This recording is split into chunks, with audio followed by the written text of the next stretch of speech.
हम लोगों को हमारे एरिया में रोजगार चाहिए, हम लोगों को हमारे एरिया में अच्छी खेती बाड़ी चाहिए, हम लोगों को हमारे एरिया में घर बैठे हर एक घर पर पानी चाहिए।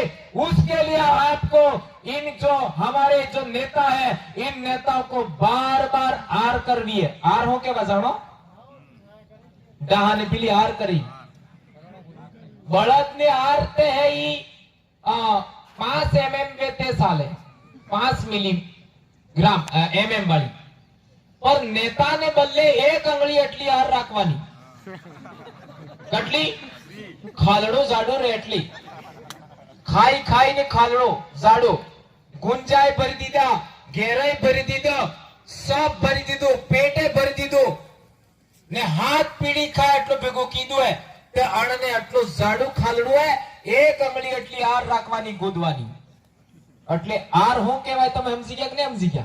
આ મો બોલો એમ ઈ આર છે।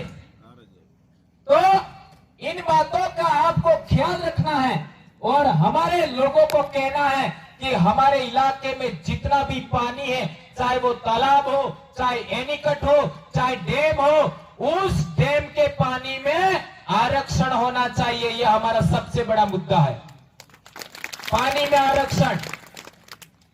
नौकरियां आदमी को आत्मनिर्भर नहीं बनाती, नौकरियां आदमी को आत्मनिर्भर नहीं बनाती, याद रखना। खेती बाड़ी और पशुपालन समाज को आत्मनिर्भर बनाता है और खेती बाड़ी और पशुपालन के लिए हमको पानी चाहिए। इसलिए हम कह रहे हैं कि आदिवासी इलाके के पानी में आदिवासियों के लिए आरक्षण होना चाहिए। यह हमारे पहले नंबर का मुद्दा है। यह बात मेरे युवा भाई, आप अपनी ऊर्जा खर्च ना करें, इसके बारे में आप बात करिए। दूसरा हमारा सबसे बड़ा मुद्दा है कि आदिवासी इलाका गुजरात की तर्ज पर दारू विहीन इलाका होना चाहिए। ये मैं नहीं कह रहा, संत मापजी महाराज ने भी कहा था कि आदिवासी इलाका दारू विहीन इलाका होना चाहिए। संत सुरमाल खराड़ी लसूड़िया वाले ने भी कहा था कि आदिवासी इलाका दारू विहीन इलाका होना चाहिए। संत गोविंद गुरु महाराज ने इतना बड़ा आंदोलन चलाया, उन्होंने भी कहा था आदिवासी इलाका दारू विहीन इलाका होना चाहिए। आपका ज्योतिसर महाराज ने भी यही कहा था, देवपुरी महाराज ने भी यह कहा था। और ये हरामखोर इतने सालों से दुकान पर दुकान खोल रहे, दुकान पर दुकान खोल रहे। किसकी दुकान खोल रहे? सरकारी दारू की दुकान खोल रहे। और वो ठेका किसको दे रहे? ठेका कौन करता है? या तो कलाल करेगा या फिर पहला हेंगड़ा वाला ने बच्चा इस करे ने। और हमारे समाज को मरने के कगार पर आज पहुंचा दिया है। इसलिए हम कहना चाहते हैं, हमारे पीवो है कि दारदीवी है कि बापसी ने बाबडोकर सड़ापो है तो हमें तो पहला मऊड़ वाला बढ़ावी नहीं पी हो। देसी एकदम अंगली लागे है, वो लागे कि नहीं लागे, ऐसा हम लोग बना के पिएंगे। लेकिन ये सरकारी दारू है, इस आदिवासी इलाके से बाहर जाना चाहिए। क्या आप लोग इसके लिए तैयार हैं? तैयार है। ये काम हमको करना है मेरे युवा भाइयों। और आगे की एक और बात, हमारे आदिवासी इलाके में सरपंच के 100% पद रिजर्व है। तो ये छोटी छोटी नौकरियां है, आंगनवाड़ी वाली, नर्स वाली, मास्टर वाली, पटवारी वाली, सुपरवाइजर वाली, सचिव वाली, कांस्टेबल वाली, इन नौकरियों में हमारा कितना आरक्षण होना चाहिए? कितना होना चाहिए? हम लोग कह रहे हैं कि 5वीं अनुसूची के अनुरूप आरक्षण होना चाहिए। तो वो लोग हमारे नेता हैं या फिर पार्टी वाले लोग हैं, वो कहते हैं कि 73% होना चाहिए। तो 27% किसको देना चाहते हो? ये सवाल है। एक बार 27% आपने नौकरियों में आरक्षण उनको दे दिया, आज की तारीख में 50% उनको दे रखा है। तो कल वो सरपंच के पद भी मांगेंगे, फिर प्रधान के पद भी मांगेंगे, एमएलए एमपी के भी मांगेंगे। तो आप देना चाहते हो क्या? नहीं। ये बात हम लोगों को प्रचार में लानी है, हम लोगों को समाज में बात रखनी है।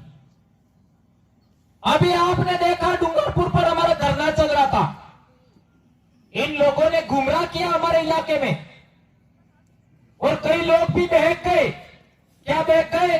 सरकार हमको कलेक्टर में, तहसीलदार में, उपखंड अधिकारी में, थानेदार में, एसपी में, ऐसे जो बड़े बड़े पद हैं उनमें हमको 5.5% आरक्षण देना चाहती है, 6.5%। ऐसा हमारे युवाओं को गुमराह किया। फिर ये जो 1167 पद हैं उन पदों को भी सरकार देना चाहती है, ऐसा करके हमारे लोगों को गुमराह किया। पागल बनाया हमारे लोगों ने आरक्षण और 1167 पदों के लिए गिरवा से लगा करके कुशलगढ़ तक ज्ञापन दिए, 18 से 19 ब्लॉक पर ज्ञापन दिए, चारों जिलों में, प्रतापगढ़ में भी दिए, उदयपुर में दिए, बांसवाड़ा में दिए, डूंगरपुर में दिए और हमारे लोगों को गुमराह करके डूंगरपुर कलेक्ट्री पर बिठाया और फिर उधर वार्ता करवाई, अपनी सेटिंग कराए और यहाँ आकर के लड़कों को उठा दिया। उठाया कि नहीं उठाया? उठा दिया। तो ये धोखेबाजी किया कि नहीं किया? किया, बहुत बड़ा। अभी तक कुछ नहीं हुआ। जो औरतें बाहर से वो शादी करके लाते हैं उनको आरक्षण मिलना चाहिए, ऐसी अधिसूचना जारी कर दी और हमारे लिए आरक्षण का एक लाइन नहीं लिखा। लिखा क्या? नहीं। और ये 1167 पद है उनके लिए भी कुछ नहीं किया और अभी कुछ दिनों में आचार संहिता लगने वाली है। तो ये धोखा किया, उस धोखे का जवाब क्या देना है? देना नहीं देना है? टाइम आ गया। तो ये आप लोगों को ध्यान रखना है। एक और महत्वपूर्ण बात है कि यहाँ पर कहते हैं कि जो जयसमन है वहां पर 10 रुपये की कोई टिकट लगती है, वन विभाग वाले लगा रहे हैं। ऐसा सही बात है क्या? हाँ। यही वन विभाग वाला जगह हूँ, ये वन विभाग जारे હતો ને તારિયા में જયસમન બનાવી દીધું है। ભીલ સવાઈ આદિવાસી સવાઈ ઈ ડેમ બનાવજો કણે એમ પ્રશ્ન મારો આપણે જ બનાવજો બીજે બનાવજો जब આપણે બનાવજો તો એને જોવા બદલે જવાનો આપણે બદલે આપણને હતી ટિકિટ લઈ આયા टिकट लेनी चाहिए क्या? तो इन गांडुओं को कहेगा कौन? ये हमको बोलना सीखना होगा। ये आपको मुद्दे दे रहा हूं मैं। ये जब आज की तारीख में रोडवेज में सफर करने के लिए 25% पैसे की कटौती का नियम है, एक नियम। यदि आपने कार्ड बनाया है ने तमे रोडवेज में जाओ ते 25% पैसा कम आलवा पड़ी, बरोबर? तो आ रोड माते जटला टोल टेक्स थी અને टोल टैक्स में आपने कटौती थावी जुचे कि नहीं थावी जुचे? मैं तो ये कहना चाहता हूं, ये मुद्दे समाज में कभी भी ज्ञापन बनाते हो या बोलते हो, ये बातें बोलिए। शेड्यूल्ड एरिया का आदिवासी 1 रुपया भी टोल टैक्स नहीं देगा। हमारे लिए अलग से कार्ड बनाओ तुम, जैसा एमपी एमएलए का कार्ड बनाते हो। एमपी एमएलए कार्ड दिखाते हैं, टैक्स नहीं लगता है। तो आदिवासी के नाम से शेड्यूल एरिया है, तो शेड्यूल एरिया में टोल टैक्स आदिवासी को कैसे लग सकता है? ये मुद्दे आपको खड़े करने और